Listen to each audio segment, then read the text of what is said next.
तो हेलो बच्चों।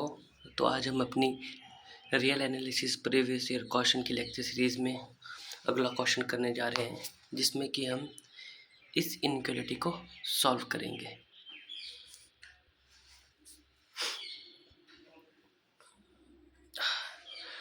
तो हमें जो इनइक्वालिटी दी गई है वो कुछ इस प्रकार से है कि 7x + 5 upon x - 3 is less than 2। मतलब हमें x के लिए एक सॉल्यूशन सेट फाइंड आउट करना है कि जिसके लिए ये वाली जो इनइक्वालिटी है हमारी सेटिस्फाई करें। तो हम आज तक मैथ में जितना भी बेसिक पढ़ा हुआ है उसमें हमने हमेशा देखा है कि जो भी चीज़ डिनोमिनेटर में होती है वो कभी भी ज़ीरो के बराबर नहीं होनी चाहिए। तो इसका मतलब जो ये x - 3 है, x - 3 वो कभी ज़ीरो के बराबर नहीं होना चाहिए। तो हमारे पास अगर ऐसा है तो हमारे पास सिर्फ दो ही केस हो सकते हैं, या तो ये x - 3 ज़ीरो से बड़ा हो या x - 3 ज़ीरो से छोटा हो, पर ज़ीरो के बराबर नहीं होना चाहिए। तो आओ देखते हैं कि किस तरीके से हम इस क्वेश्चन को आगे करेंगे। तो जैसे लिखा गया है कि क्लियरली जो ये x - 3 ये नॉन ज़ीरो है, इसका मतलब कि जो ये x है कभी 3 नहीं होना चाहिए। अगर ये 3 हो जाए तो अगर यहाँ हम x की जगह 3 कर दें तो 3 - 3 हमारा ज़ीरो हो जाएगा, जो कि एक अनडिफाइंड फॉर्म हो जाती है। इसलिए जो x है वो कभी 3 के बराबर नहीं होना चाहिए। तो जैसे मैंने आपको बताया था कि यहाँ से हमारे दो केस अराइज होंगे। तो इसमें पहला केस ये है कि जो ये x - 3 है ये ग्रेटर देन 0 होगा। इसका मतलब ये है कि जो ये x है ये ग्रेटर देन 3 हो जाएगा।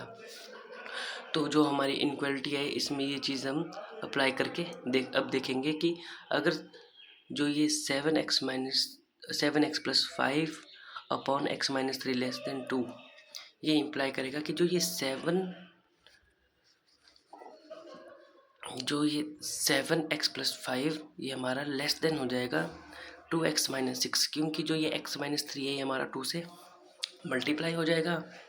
यहाँ से हम देख सकते हैं कि 7x यहाँ प्लस का है, ये 2x प्लस का है, तो ये इस साइड आके माइनस का हो जाएगा। तो 7x - 2x = 5x, और ये प्लस का 5 यहाँ है तो ये यहाँ जाके माइनस हो जाएगा। तो -6 - 5 -11 हो जाएगा। तो 5x कैसा आ जाएगा हमारा लेस देन 11। तो यहाँ से हम बोल सकते हैं कि x हो जाएगा हमारा लेस देन -11/5। पर हमें यहाँ गिवन था कि जो x है वो ग्रेटर देन 3 है। तो ये कह रहा है कि x हमारा -11/5 से छोटा है, पर और साथ ही साथ जो x है हमारा ग्रेटर देन 3 भी है। तो आओ इसे थोड़ा नंबर लाइन पर देखने की कोशिश करें। मान लीजिए ये 0 है, ये 1 2 ये 3 है, और ये -11/5 है। तो ये कह रहा है कि जो ये x हमारा -11/5 से -11/5 से छोटा है, मतलब ये वाले नंबर, और x हमारा ग्रेटर देन 3 है, ये वाले नंबर। तो इस तरीके का कोई सेट तो हम मतलब इस तरीके की कोई वैल्यूज़ तो हम ले नहीं सकते हैं कि x हमारा एक ही टाइम पर -11/5 से छोटा भी हो जाए और 3 से बड़ा भी हो जाए। तो ऐसी कोई वैल्यूज़ x की एग्जिस्ट नहीं करती। तो हमारा आंसर होगा कि there no such values of x exists. तो ये हमारा केस 1 हो गया। अब हम नेक्स्ट केस की तरफ चलेंगे, जिसमें कि हमारा x - 3 लेस देन 0 है। तो यहाँ से क्लियरली हम देख सकते हैं कि जो x होगा हमारा वो लेस देन 3 हो जाएगा इसकी वजह से।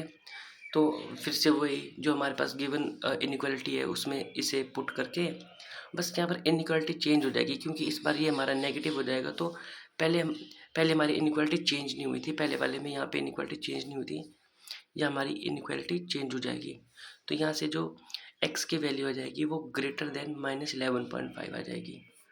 ठीक है, तो वो सेम स्टेप है, बस इनइक्वालिटी हमारी चेंज हो गई है। तो आओ इसे थोड़ा नंबर लाइन पर देखने की कोशिश करें। देखिए ये कह रहा है कि x हमारा क्या है -11.5 और 3। और ये कह रहा है कि x हमारा लेस देन 3 है, मतलब ये वाली वैल्यूज़, और x हमारा ग्रेटर देन 11/5 है, मतलब ये वाली वैल्यूज़। तो इससे हमारा सॉल्यूशन सेट किया जाएगा कि वो सारी की सारी वैल्यूज़ जो -11/5 से बड़ी हो और 3 से छोटी हो। ओपन ब्रैकेट इसलिए लगाया क्योंकि हमारे पास यहाँ लेस देन का साइन के लिए और ग्रेटर देन का साइन के लिए, अगर लेस देन इक्वल या ग्रेटर देन इक्वल होता तो हमारे पास स्क्वायर ब्रैकेट्स आते। तो यहाँ ओपन ब्रैकेट होने का ये मतलब है कि जो ये -11.5 वैल्यू नहीं लेनी है, इससे आगे वाली जितनी वैल्यूज़ है वो लेनी है, और जो 3 है एग्जैक्ट 3 नहीं लेनी है, 3 से कम जितनी भी वैल्यूज़ हैं वो सारी वैल्यूज़ लेनी है।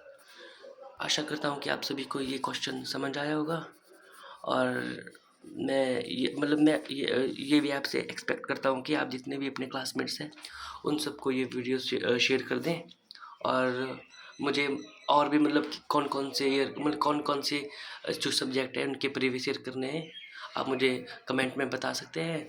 मैं आशा करूँगा कि मैं आने वाले टाइम में लगभग हर एक मैथ के कोर्स का प्रीवियस ईयर क्वेश्चन आपके लिए हाजिर करूँ। Thank you.